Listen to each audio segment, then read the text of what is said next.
Hey guys, welcome back to the workshop. In this video, we're just doing a quick review on this little tool from Milwaukee. Check it out.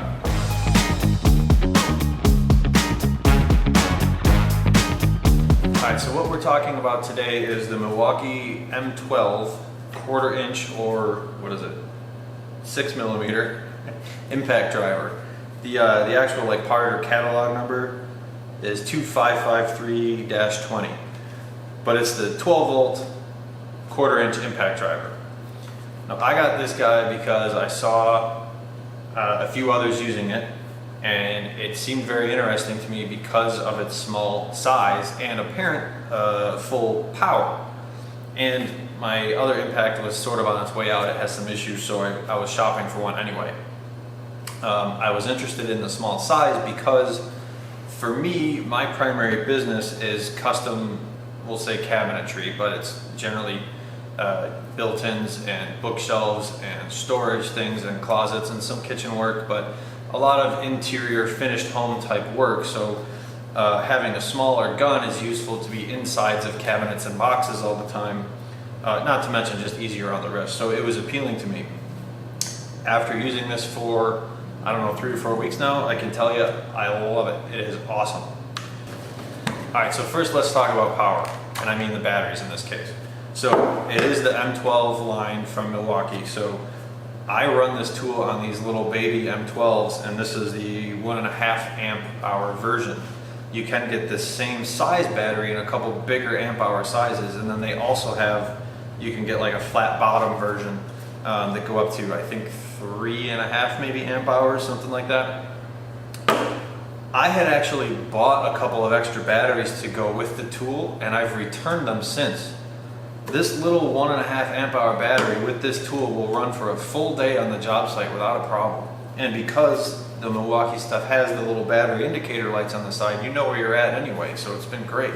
I think I probably will get 1 or 2 of the little guys to go with this just to have that backup. But I've never needed to charge this on a job yet, even in the shop. Granted, I'm not driving, 4-inch lag screws every 30 seconds, but I run a lot of screws with it. Normal cabinetry assembly type stuff, or install, I should say. So how this tool does on battery is fantastic. And for me, I wouldn't buy anything more than 1 or 2 of these extra little guys just to have the backup. But they do offer those other ones if you're running it, I guess, with a lot higher power stuff or higher demand and more of it. Alright, so the next big feature for me, obviously, as I mentioned, was the size. Just to compare, this is what I was replacing. I mean, it's a huge difference, right? For the market as a whole, it's a big difference. And you're going to see a lot more of this coming from everybody, I think, because we've just figured out how to downsize the power. But this is much heavier, it is much bigger, it's much clunkier, it doesn't fit in the boxes as well, and it's harder on your wrist.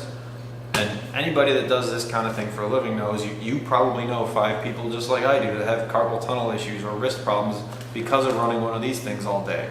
And that's not the fault of the tool necessarily, it's just you have to be aware about how you're using it, how tight you're grabbing it, how often you're running this thing, and all sorts of weird angles you're contorting your arm into. This one takes a lot of that stress off. It fits in your hand very nicely, it fits in the box very nicely. Size-wise, I love it. Alright, so the next thing that sets this tool apart from the market is the adjustable speeds on here. So I'll show you in a second here exactly how the buttons work, but it has 1, 2, 3 settings and then a drill setting, and you just press the button and it changes. So what this does, it reduces the speed which it's spinning at. So I believe the torque basically stays the same. So it's not like the adjustable torque settings on like a drill where you can turn it to 1 or 22 or whatever it is for the screws you're driving. Those things never work that well anyway. It just changes your speed. So what I find this extremely useful for is if you're driving something delicate, you still want to tighten it at the end, but you don't need that super high speed, and that tends to be where you're going to strip something, is not because of the torque, but because it's going in so fast that once that screw head contacts the wood, boom, it just strips right away. So I'll use the number 1 or number 2 settings typically when I'm assembling finished cabinetry So it just runs a little bit slower. It just gives me a little bit of a delicate touch to putting those screws in. And then the 3 setting is great if you're just running, you know, I don't know, you're putting deck framing together, running some pretty significant wood screws, and you just want the speed and the power behind it. But it is really, really nice to have that adjustability and that control, and I use it all the time. It also has a drill option, which I don't use. I mean, I'll use a drill for that, but I guess good to know it's there.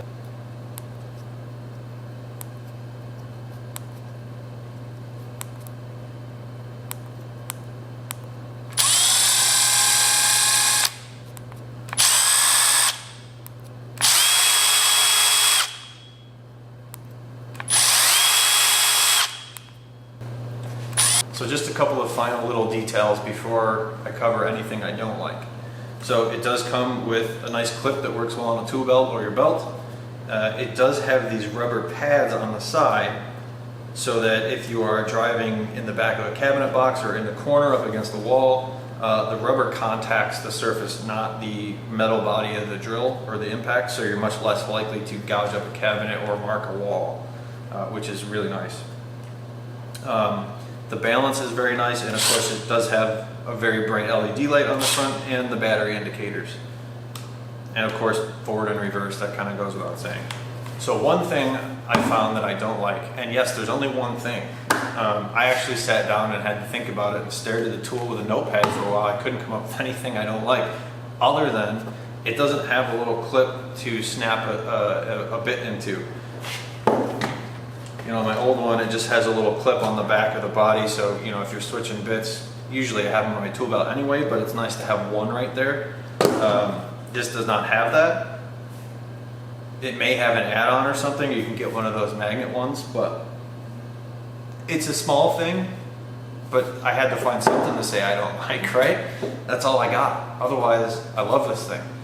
If you're doing the kind of work I do, or I'm not even sure that's relevant. Really, anything you need an impact for, try one of these. It's awesome. It's so much lighter, it's smaller, it's less strain on my wrist, which long term, I don't want to have problems with that, right? So that's huge. And it's just as powerful as any of the big ones. You know, my 18 volt, I have a 22 or whatever it is. This keeps right up with it, no problem. So in the end, highly recommend this thing. I really can't find much negative to say about it other than that clip. So if you're in the market for a new impact, or you just want to downsize and get away from big clunky things like this so you have some more room or a little bit less weight on your wrist, check out the Milwaukee 12 volt 1/4 inch impact driver. I don't think you're going to be disappointed. Thanks guys for watching. We'll see you on the next one.